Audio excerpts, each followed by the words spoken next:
मेरे शिष्य, मेरे डॉक्टर जो मेरा इलाज कर रहे थे, मेरे जूनियर्स, कि सर आप तो लगता ही नहीं, आप लिखते रहते हो 24 घंटे। मैंने कहा भैया मैं बच जाऊंगा तो मैं पूरी किताब लिखूंगा मेरे कोविड एक्सपीरियंस की, और मैं नहीं बचूंगा तो मेरे पीछे से कुछ लोग कि इस साइकेट्रिस्ट का क्या अनुभव था। भाई साहब सुने नहीं प्लीज, नहीं अपन दोनों को शुरू में तय किया था कि अपना आंख से आंख मिलाएंगे, और मैं 50 साल क्योंकि पढ़ाता रहा तो सामने बैठे हुए हर व्यक्ति पर मैं नजर रखता हूँ। ये मैं क्षमा चाहता हूँ, ये मेरी बुरी आदत है। लेकिन आप मेरी बात सुनिए। तो उन्होंने कहा कि मेरे में और मनस्वी में कोई फर्क मत मानिए। मैंने कहा डायरी में लिख दो। 4 लाइन उस डायरी में मैंने लिखी, और वो हस्ताक्षर मेरे पास अब भी मौजूद है जो उन्होंने किए उसके आईसीयू। ये तो हुई बात कि मुझे क्या समझते हैं, मैं उनका आदर करता हूं एक जनप्रतिनिधि के नाते, लेकिन जनप्रतिनिधि के उस चेहरे के पीछे क्या है ये मैं नहीं भांप पाई। उस समय चले गए। आदरणीय भाई साहब का राजश्री जी ध्यान रखती थी, उनके 4 नौकर लगा रखे थे, वो उनका ध्यान रखते थे। गुरु जी का आचार्य विजय जी उनका नाम था। अब उनको क्या हुआ, एक छोटी सी उंगली का ऑपरेशन कराने के लिए हम EHCC हॉस्पिटल उनको लेके गए। ऐसा लग नहीं रहा था कि वो चले जाएंगे, भाभी को कौन टाल सकता है। जब ये डिक्लेयर हुआ कि गुरुजी 2 दिन बाद नहीं रहेंगे, इनको कहा गया, बहन को कहा गया, छोटी बहन है ये, तो विधायक जी इनके पास आए कि बहन जी गुरुजी तो सब कुछ हमारे नाम करेगा, गुरुजी तो सब कुछ हमारे नाम कर गए। क्या कर गए? जो कुछ भी उत्तराधिकार मेरे बेटे को दे गए। इन्होंने कहा ये सब बातें करने का इस समय टाइम नहीं है, इस समय उनका प्राण बचाने का समय है। हम लोग उसमें लगे हुए थे। अब आप देखिए, मैं आऊंगा घटनाक्रम में आगे, जो उन्होंने झुंझुनू में अपना शपथ पत्र दायर किया है और गुरुजी से कितने करोड़ रुपए उन्होंने प्राप्त किया है, लिखित में लिखा है उसमें। आप कहें तो मैं इसमें से निकाल के उनको दिखा दे सकता हूं आप लोगों को, लेकिन आप सब लोग पत्रकार हैं, आप छानबीन कर लें। और उनके शपथ पत्र में आचार्य विजय श्री से प्राप्त संपत्ति नकद 11.5 करोड़ 60 लाख रुपए उनके उस बेटे के नाम से, जो वो कहते हैं कि मेरी तलाकशुदा पत्नी का बेटा है। मैं उनके चारित्रिक कोई आक्षेप नहीं लगाना चाहता, उनके अपना जीवन है, वो जैसा चाहे जिए, लेकिन हम मेरी व्यथा मैं आपको बताना चाहता हूं।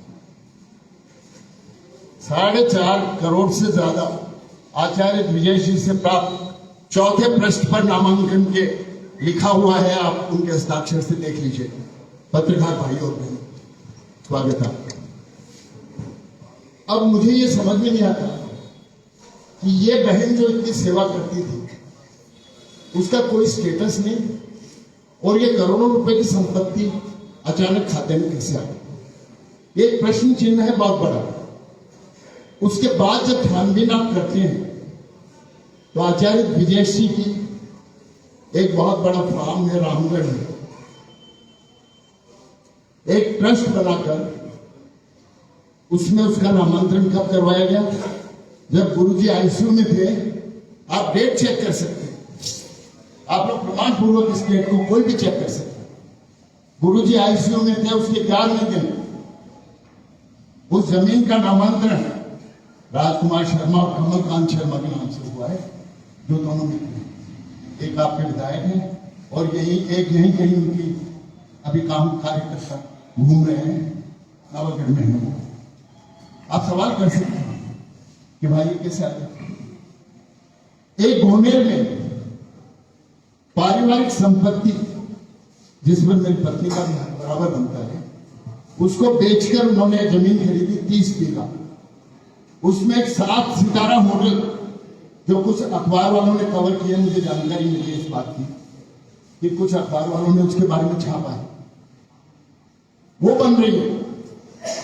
उस जमीन पर कब्जा, जयपुर कॉलेज की 200 करोड़ रुपए की संपत्ति है, एक बिल्डिंग, उस पर कब्जा। चलो वो तो गुरुजी की थी।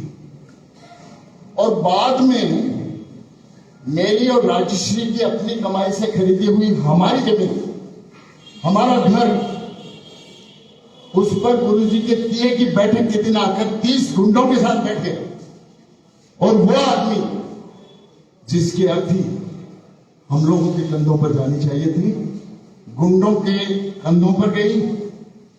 और मैं क्षमा चाहते हुए कहना चाहता हूं कि एक गुंडे ने उनका दाह संस्कार किया। और जब मैंने जाके वहां लिखा, ये भी प्रमाणित है, आप प्रमाण से इस बात को पता लगा सकते हैं कि लालकोठी शमशान घाट में जब मैंने इसकी सूचना लिखी कि आचार्य ब्रजेश का देहांत हुआ है, तो उस किताब में वो पन्ना फाड़ दिया गया जो मैंने लिखा था मेरे हाथ से। और उसके बाद रजिस्टर को फाड़ा नहीं जा सकता, क्योंकि उसमें अन्य लोगों की भी जो अंत्येष्टि हुई थी उनका भी समाचार था। उसमें उन्होंने अपना नाम लिख दिया और मेरे नाम के आगे स्वयं के हैंडराइटिंग में लिख दिया डॉक्टर शिवबकुम गवाह। ये क्या बात हुई? आप सब बुद्धिमान लोग हैं, कौन से खेमे में कौन है मुझे नहीं मालूम, और आप वहीं रहिए जहां हैं, लेकिन आत्मा को देखिए, टटोल कर विवेक से काम लीजिए और देखिए क्या इस तरह के षड्यंत्रकारी व्यक्ति को आप अपना विधायक नवलगढ़ से भेजना चाहते हैं? बहुत बड़ा प्रश्न है। इसके अलावा और भी चीजें हैं।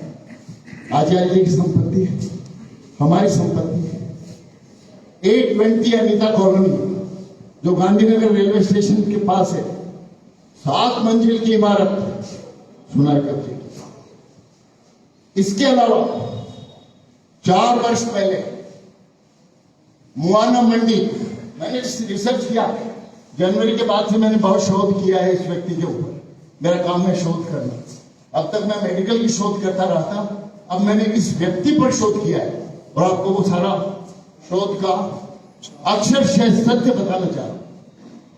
मुआना मंडी जो जयपुर की बहुत बड़ी फल मंडी है, सब्जी मंडी है, किसानों की कहीं आपस में लड़ाई हो तो उनकी जमीनों को हड़पने का एक वर्ग विशेष का विशेष अनुभव है। और उस षड्यंत्र में शामिल कौन है? 2 सीए जिनके नाम मैं जानता हूं, लेकिन यहां उजागर नहीं करूंगा, समय आएगा तो उजागर करूंगा। 2 वकील, 2 अकाउंटेंट और एक उनके छोटे भाई जो गैंग पालते हैं, और एक उमेश नाम का ऐसा व्यक्ति जो सभी कामों में सहायता करता है। पहले वो रणवीर सिंह हुड्डा जी के साथ थे, आजकल इनके साथ है। आप में से कुछ लोग जानते होंगे। तिये के दिन तक हम लोग अपने घर में थे, मैं और राकेश। जब तिये के घर के बाद हम सिविल लाइन्स अपने घर में आए, जो आचार्य जी को नहीं दिया हुआ था, हमारा घर है वो भी, और वापस गए, बोले आप अंदर नहीं घुस सकते। ये क्यों? कि मंत्री जी का आदेश। मुझे नहीं मालूम कौन से महकमे के मंत्री थे वो उस समय, मेरी जानकारी में आज तक वो मंत्री नहीं है। अशोक गहलोत जी ने उनको इन्हीं कारणों से मंत्री नहीं बनाया, ये भी मेरी व्यक्तिगत जानकारी में। बहुत प्रयास किया उन्होंने। गुरुजी मेरे ब्रदर इन लोग बताया करते थे कि अशोक जी से मैंने इतना कहा, उन्होंने कुछ नहीं किया इसका। मैंने कहा जी अब हम क्या करते? हमने उस षड्यंत्र का तब तक मालूम ही नहीं था। बहुत से लोग हमसे कहते हैं कि आप कहां सो रहे थे? भाई सफेद पोश आदमी आपस में बात नहीं करो, मेरे से आई कॉन्टेक्ट रखो। मैं तुम्हारे पिताजी या दादाजी की उम्र का हूं, 72 साल मेरी उम्र है, समझ गए? मेरी तरफ देखो, इधर उधर आपस में बात नहीं करो। आपस में बात करने के लिए बहुत समय है, लेकिन क्या संस्कार नवलगढ़ की धरती से आप अपने नुमाइंदों को देना चाहते हैं, या आपको तय करना है? बात यही खत्म नहीं होती है। एक प्लॉट था पौरोविक्टी सिनेमा के पीछे, नीलम होटल के पीछे, जो आचार्य श्री का था, और 7 से 8 करोड़ रुपए के बीच में उसको बेचा गया। उसकी पावर ऑफ अटॉर्नी किसको बनाया गया?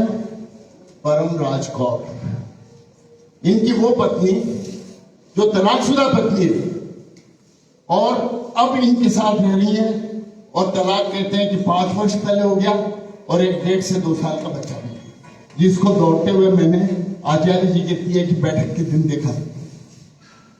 कितने लोग भद्दर हो गए थे।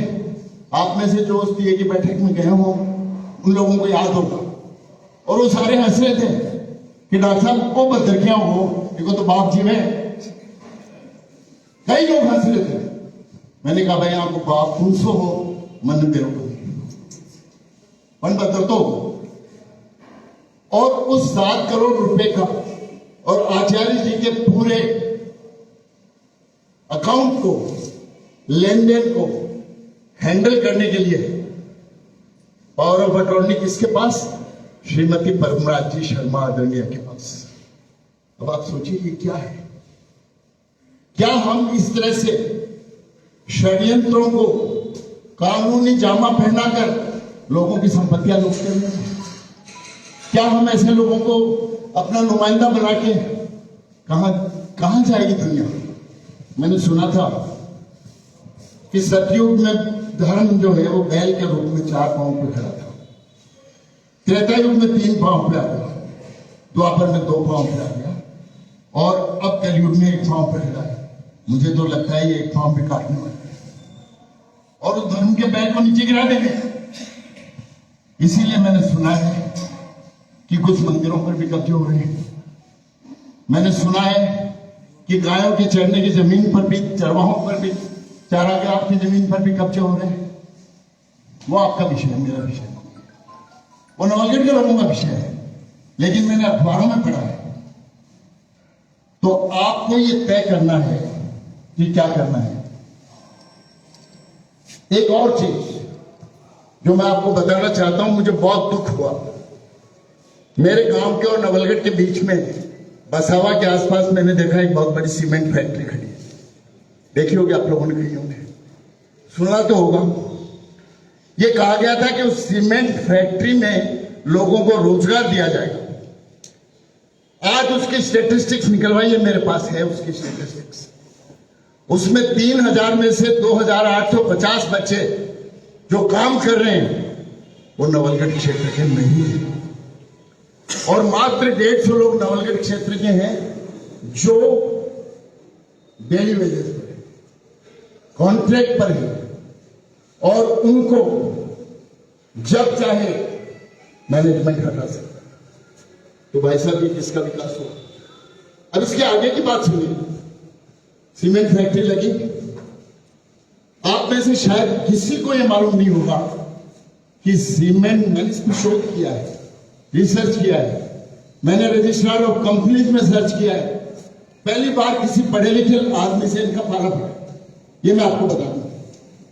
जो इनको आखिरी स्टेज पर चाहे सुप्रीम कोर्ट तक करना पड़े, हम ले जाएंगे, नो प्रॉब्लम, बशर्ते कि इनके दुबई में 2-3 होटल हैं। शायद आपको जानकारी हो या नहीं, 2-3 होटल हैं दुबई में। यार, जो आदमी 15 वर्ष पहले हम लोगों से चंदा लेके चुनाव लड़ा था, मोटरसाइकिल जिस व्यक्ति ने खरीदवाई उनके गांव का पुलिस ऑफिसर है, उसके पास 5000 करोड़ रुपए की संपत्ति कहां से हो गई? मैं तो अपनी 72 साल की आयु में भी 5 करोड़ भी नहीं इकट्ठी कर पाया। 5000 करोड़ जब मैं सुनता हूं तो दंग रह जाता हूं, कहां से आ गया? लेकिन मुझे पता लग गया घर में कि करीब 800 से 1000 करोड़ रुपए की संपत्ति तो मेरे साले साहब की, उनकी संपत्ति को लूट लिया गया षड्यंत्र पूर्वक, झूठे कागज बनवा के, जिनको मैं कोर्ट में मैंने चैलेंज किया है, दावा किया है, और उसको मैं निकलवाऊंगा।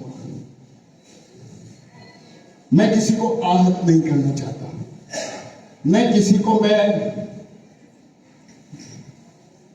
क्रिमिनल बताना चाहता हूं, क्योंकि ये तो कोर्ट तय करेगा। लेकिन आपकी अदालत को यह तय करना है कि उसने क्या किया, कैसे किया, और क्या ये उसको करना चाहिए, क्या ये उसका करने का अधिकार था?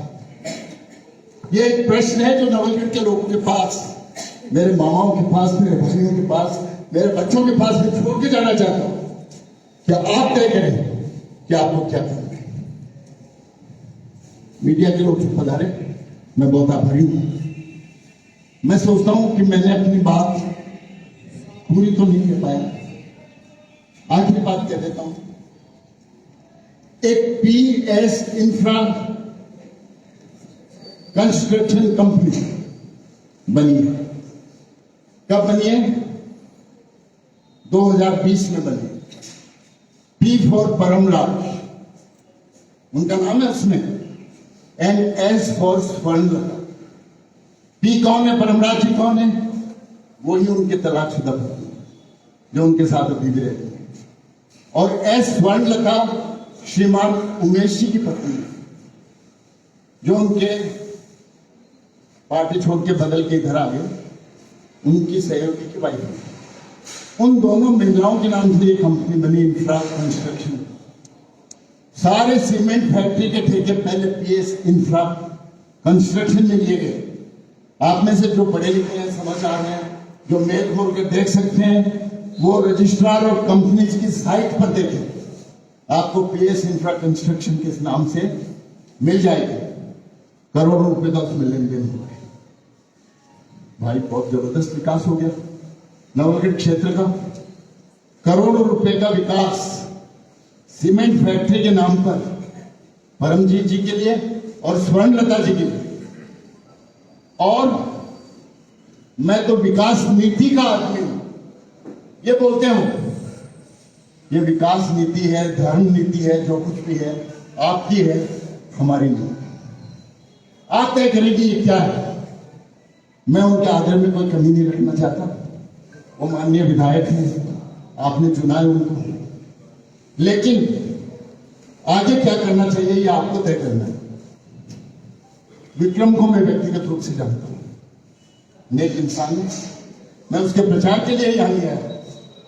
मैं आपको खाली सारी बातों को बताने के लिए यहां आया हूं, जयपुर से चल के, कि आपकी जानकारी में हो कि कोई व्यक्ति किस तरह से षड्यंत्र कर सकता है। कोई 7 दिन पहले एक और घटना मेरे सामने आया। वो क्या था? एक वैद्य है जो डायरेक्टर के पद से रिटायर हुए, नाम नहीं बताऊंगा। उनके और उनकी पत्नी के बीच में अनबन, और ये कमलकांत शर्मा जी भी वैद्य हैं। आपको मालूम होगा जब ये मिनिस्टर थे तो ये इनके OSD थे। और कितनी फर्जी दवाई की कंपनी हुई और कितना किसको मिला ये मुझे नहीं मालूम। ये गवर्नमेंट के शोध का विषय है, मैं नहीं बोलना चाहता इसमें, मैं बोलना ही नहीं चाहता। लेकिन आप सब लोगों को इसकी जानकारी होनी चाहिए। तो पता लगा कि वो वैद्य जिनकी पत्नी से अनबन थी, उन्होंने एक बच्चे को गोद ले रखा था। वो निसंतान है।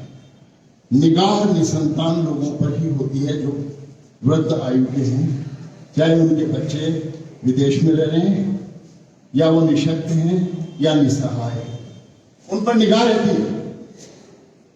तो वैद्य महाराज का निधन हो गया। अब वो वैदानी जी अलग रह, अकेली रह गई उसकी। उनका भी उतना ही बड़ा मकान है जितना आचार्य जोशी का। और उसी तरह से जौहरी बाजार में एक 3 मंजिल की, 4 मंजिल की इमारत जो वैद्य की थी, और कितनी संपत्ति है मुझे मालूम नहीं।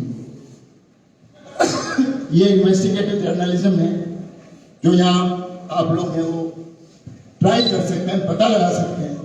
लेकिन मुझे ये पता लगा कि जो बेटा उन्होंने गोद लिया था, उसकी पत्नी से साठ-गांठ करके उस बच्चे के ऊपर केस लगा के किया और उसको फरार हुआ, डर के मारे कि मैं अरेस्ट हो जाऊंगा। और अब क्या हुआ? वैदानी जी का एक अकेली, और उनके घर में उसी तरह से ट्रस्ट की तरह से ही मेमोरियल आयुर्वेदिक हॉस्पिटल शुरू कर दिया। उनकी बहुत सेवा होगी, मुझे मालूम है। भाई साहब जब जीवित थे तो मैंने उनको वार्न किया था कि आप जिस व्यक्ति को बहुत भला बता रहे हैं उनके लिए आप एक प्रोजेक्ट हैं और हमारे लिए आप भाई साहब हैं। मैं आप लोगों को अपना मामा कहता हूं, क्यों?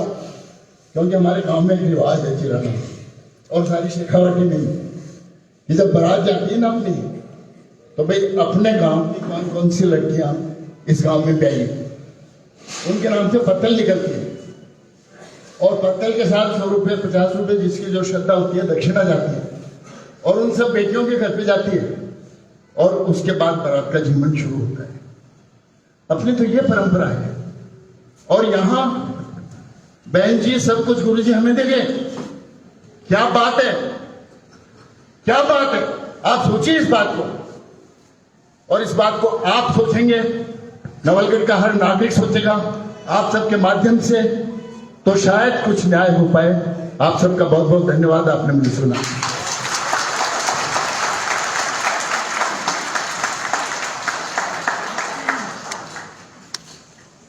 विषय हम सबके सामने विस्तार पूर्वक डॉक्टर साहब ने रखा है। उड़ता उड़ता हमारे पास आया ही था। बहुत सी उत्सुकता हम बहुत लोगों को थी कि मामला क्या है। विधायक जी अखबारों में कुछ और निकलवा रहे हैं, आपकी बात जो है विशेष रूप से कुछ आ नहीं पा रही है। तो आपने और यहाँ विषय रखने के लिए कि नवलगढ़ के लोगों के सामने में बहुत लोग तो नहीं आ पाएंगे, पर हाँ ठीक है, जो अपने लोग हैं समझते हैं बात को, जिनके सामने विषय को रखा जाना चाहिए उनके सामने विषय रखने का और मन किया तो ये हम सबके सामने विषय रखा है। प्रश्नोत्तरी का विषय नहीं है, अपनी पीड़ा इन्होंने रखी है। निर्णय हम सब लोगों के ऊपर है, ज्यादा समय नहीं है, 25 तारीख का समय है। 25 तारीख को फैसला जो भी है जनता करने वाली है, परंतु जिसके मन में जिसको ये लगता है कि ये गलत है तो वो निष्क्रिय नहीं बैठे। वो है तो समर शेष है, नहीं पाप का भागी केवल व्याज। जो तटस्थ हैं समय लिखेगा उनका भी अपराध। जो अरे आपा ने की है, तो डॉक्टर साहब के साथ होती है, अरे आपा ने की है वो तो मंडी गेट को है, अरे आपा ने की है बस तो आपने के काम हो बस जोड़ ही चाहिए। वो ऐसा करते करते कल वो आप जो है हम तक आने वाली है। निश्चित रूप से भी इसी प्रकार के गलत और कारनामे होते हैं। तो विषय हम सबके सामने रखा है। अध्यक्ष महोदय से मैं निवेदन करूंगा कि अध्यक्ष महोदय से रामकुमार सिंह जी कोई प्रश्न हो तो मैं उत्तर दूंगा। अच्छा प्रश्न, मैंने सोचा प्रश्न को टाल दे तो ठीक रहेगा। नहीं बहुत सारा किसी को कोई प्रश्न पूछे विशेष रूप से मीडिया वाले पूछते हैं प्रश्न नहीं, अगर कोई अपनी पीड़ा बताना चाहे तो देखिए नहीं आइंदा विषय मोटा मोटा विषय देखिए मेरे बारे में बहुत लोग विषय तो एक ही है ना। बहुत लोग देखिए एक मिनट, मुझे मालूम है बहुत सारे पीड़ित लोग इस सभा में भी बैठे हैं यहाँ पर। मैं एक बात कहना चाहता हूँ कि गुरु जी की मृत्यु के बाद दुष्प्रचार किया गया उनकी बहन के मेरे लिए कि हमने सेवा नहीं की। उनके 4-5 और भी बुजुर्ग थे जो उस परिवार में देहांत हुआ था। 2017-18 तक जितने लोग बीमार हुए उस परिवार के, जितने लोग वहां हॉस्पिटल में एडमिट हुए, जितने लोगों के दाह संस्कार हुए, भाई साहब आप क्यों नहीं है? आप तो कहते हैं मैं तो 30 साल से जानता हूं गुरु जी को, 30 साल से जानता हूं। अरे तो भाई 3 वर्ष पहले क्यों होने आया? अरे सारा कागज बनावा का था ही 3 वर्ष लगा दिया और वहां के मरने से 2 दिन पहले बहन जी ऐसा हो गया। ये आपको तय करना है। लेकिन कोई भी प्रश्न दुष्प्रचार के बारे में हो तो मैं खड़ा हूं, मैं जवाब देने के लिए तैयार।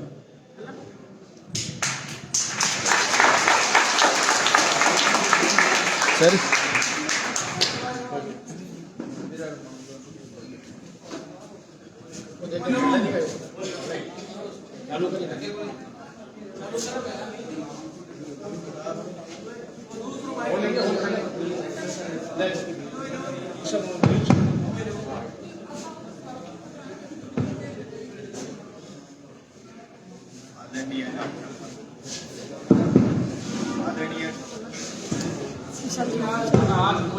आपका दुनिया है भाई, वो वाला माइक दे देना।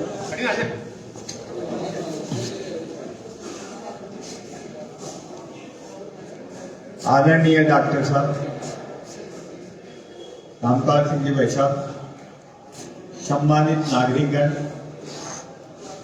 और सम्मानित ब्राह्मण बंधु, मेरे बुजुर्गगण, एक बड़ा दुख 15 मार्च को और यहाँ भगवान के साथ हुआ था और मैं उसका भुक्त होता, वो मैंने उस दिन प्रत्यक्ष में मतलब भुगताया। वहां मेरा कोई स्वार्थ नहीं था, केवल धर्म के लिए और भगवान के लिए मैं वहां गया।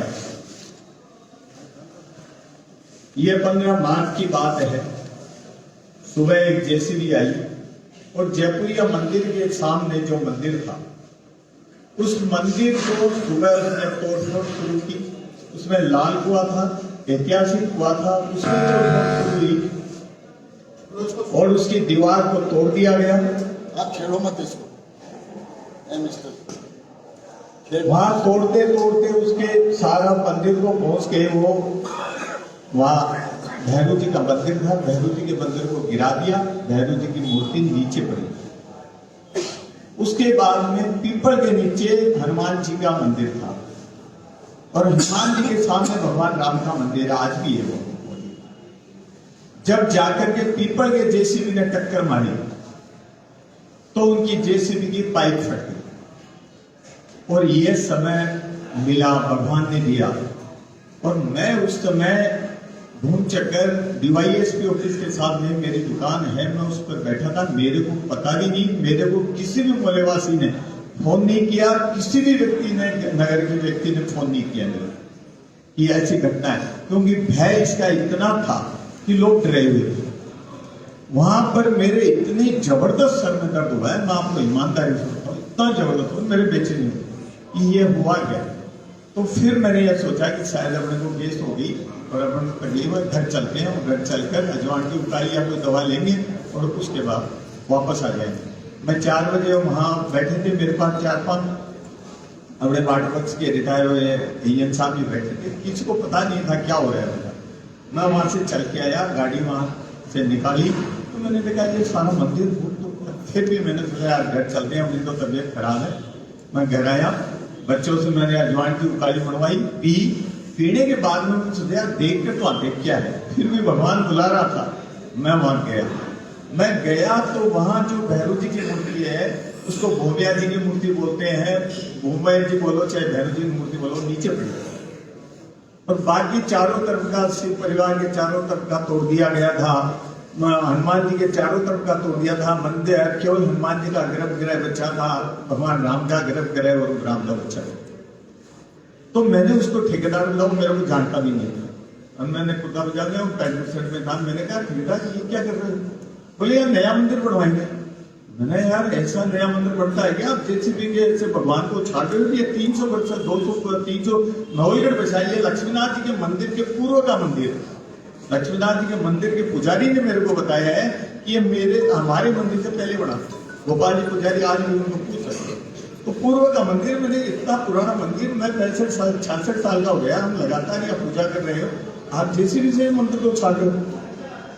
तो मेरे को क्या कहता है, हम इन बातों में विश्वास नहीं करते। मैंने कहा ये भगवान की लाठी जब आएगी ना, तो आप विश्वास की बात करते हो, आप तो बिलबिला कर ये कहोगे कि ये भगवान में हमने आपका क्या बुरा किया। ये शब्द कहने में उसको आज वो ठेकेदार जिंदा होगा और मैं वो समय आएगा, अभी आता जल्दी आता है समय, आपको बता देगा समय। तो मेरे को क्या कहता है कि तू तेरे किसने तो भेजा है और क्यों तेरी टाइम वेस्ट कर रहा है, तो कितना अहंकार। मैंने कहा अच्छा आप तो भगवान को उछाल रहे हो और मैं टाइम वेस्ट कर रहा हूं। मैंने कहा अब यदि दम है तो मैंने मेरा नाम बताया, मेरा नाम ये है और आपको जिसने भेजा है उन सबको फोन करके बता दो कि मैं यहाँ खड़ा हूँ। एक भी मंदिर के हाथ लगा लिया ठीक नहीं रहे। फिर इतने में हमारे मोहल्लेवासी सारे इकट्ठे हो गए और पत्रकार आ गए।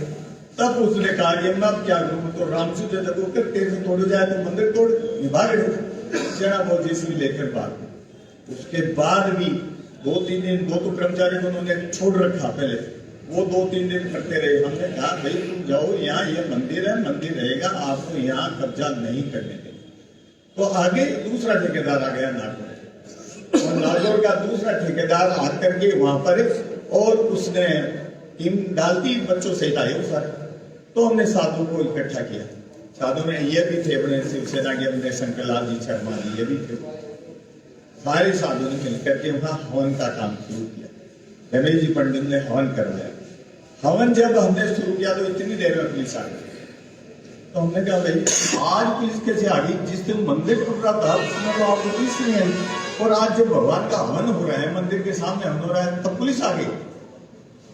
मैंने भी वीडियो शुरू कर लिया, उसने भी वीडियो शुरू कर रखा था, वो सीआई को दिखा रहा था बराबर। मैंने कहा ठीक है, यदि गिरफ्तार करके ले जाए ना चल तैयार है, लेकिन आपको शर्म नहीं आती, आप कहां से रावण के वंशज आए हो? तो मैंने ये सारी बात उनको की। तो फिर वो वहां से जब चला गया, इनको पार उतरने उठकर चले गए वो इसमें चौकी में चले गए और चौकी में बैठ के आप चौकी में बैठो, हमने हवन वगैरह किया।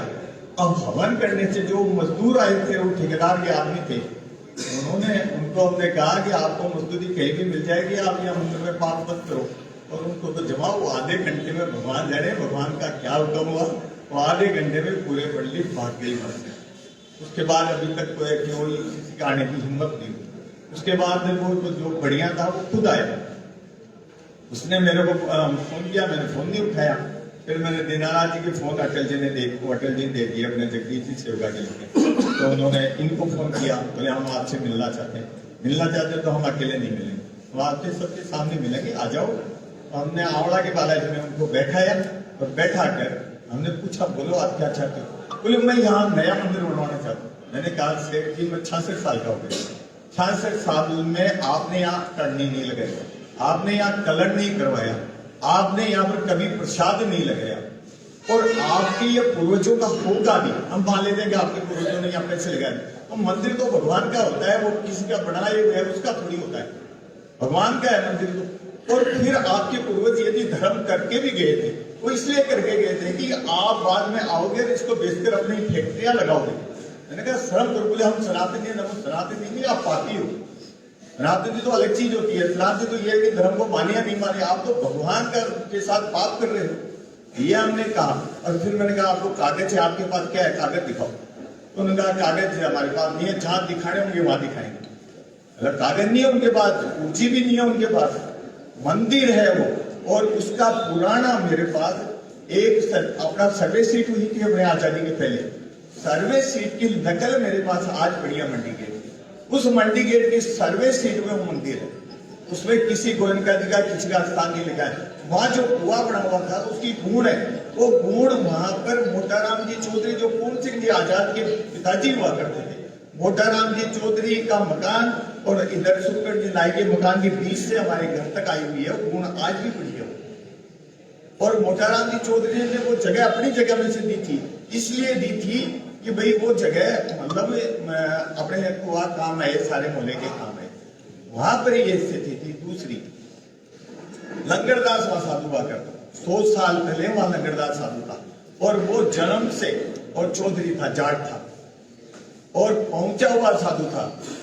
उसने मतलब जयपुरियों के एक लड़का बीमार हुआ था और लोगों ने कहा, उसको जवाब दे दिया था डॉक्टरों ने, उन्होंने कहा लंगरदास के पास ले जाओ यदि वो बच सकता है। वो गेट पर खड़ी हो गई लेडीज, और उसने जैसे ही लंगरदास ऊपर चढ़ा सुबह सूर्य भगवान की पूजा करने, तो बच्चे को और भगवान के सामने सुलाकर बाहर आ गई। वो गालियां निकाला, फिर गालियां निकालने वाले तेरे किस्म में कुछ वादा हो जरा जाकर वापस वो भी झाड़ू दियो, वो बच्चा ठीक हो गया। तो ऐसा साधु था 100 साल पूर्व। अब कैसे हुई वो किसी की पर्सनल प्रॉपर्टी है बताओ, और भगवान आज मौजूद है। फिर वो वीडियो में बोलते हैं विधायक साहब, वो वीडियो की भी नकल है मेरे पास, वीडियो में ये बोलते हैं ये बट्ठे कटे मंदिर है, बट्ठे तो बेचारा सेठ का है, हवेली और नवरो हो भी विष्णु रूत लागे बोले बडेवा है जो बिका ऊपर नजर ही वो भी न है जो बिना डॉक्टर चाहे हो या विवाह खरीदना चाहे हो वो माने नहीं बेचो, इसीलिए वो विरोध कर रहे। मतलब भगवान के लिए आप लड़ोगे तो आप पापी हो, वो नहीं पापी है, विधायक साहब पापी नहीं है। ये बोले अच्छा वो कह रहे हैं मेरे को जगह का भी पता नहीं है, तो आपको यदि जगह का पता नहीं है तो फिर विष्णु दूत लागी नजर क्या दिखी थाने बड़े यहाँ को कुछ यंत्र लाग रहे ताकि विष्णु दूत लागी नजर दिखी बड़े। आपका उस मंदिर में कोई इंटरेस्ट नहीं है वो टूटने टूटने में, तो मेरे विरुद्ध बोलने की आपको कहां जरूरत। आप जनप्रतिनिधि के कारण से ये बोलते आप कि क्या हुआ है उस घटना का मेरे को पता नहीं है, मैं जाकर देखूंगा, यदि ऐसी घटना हुई है मंदिर टूटा है तो मैं उसको जाकर रहूंगा, दोषियों को दंड दिलवाऊंगा।